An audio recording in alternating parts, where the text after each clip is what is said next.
খেলা হবে 2 রাউন্ড জিততে পারলে তুমি জিতা, ঠিক আছে? আমার আইডি 65 ডায়মন্ড আছে, যা গিফট বক্সে দেওয়া দেব তাই দিয়ে দিই।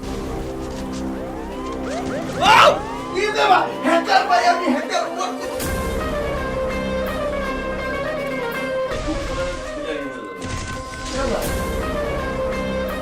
আপনারা একজন রিকোয়েস্ট করেছিলেন যে ভাই ওমরকে আবারও ফ্রি ফায়ারে নিয়ে আসেন, তো আপনাদের রিকোয়েস্ট রাখার জন্য ওমর কিন্তু আবারও চলে আসছে ফ্রি ফায়ারে। আর আজকে আমার ওমরের সাথে চ্যালেঞ্জ হয়েছে কি, ওমর যদি 2 রাউন্ড জিততে পারে তাহলে ও আমার আইডি থেকে যে কোনো কিছু গিফট নিতে পারবে। খেলা হবে কিন্তু টোটাল 7 রাউন্ড। খেলা হবে 2 রাউন্ড জিততে পারলে তুমি জিতা, ঠিক আছে? যদি মনে করো যে তুমি জিতে যাও, তুমি আমার আইডিতে যা চাও তুমি তাই গিফট দিতে পারবা। আমার আইডিতে হিউজ ডায়মন্ড আছে, তুমি আমার আইডিতে যা চাও তাই নিতে পারবা। কিন্তু যদি আমি জিতে যাই তাহলে কি দিবা? আমার আইডি 65 ডায়মন্ড আছে, যা গিফট বক্সে দেওয়া দেব তাই দিয়ে দিই। কয়টা?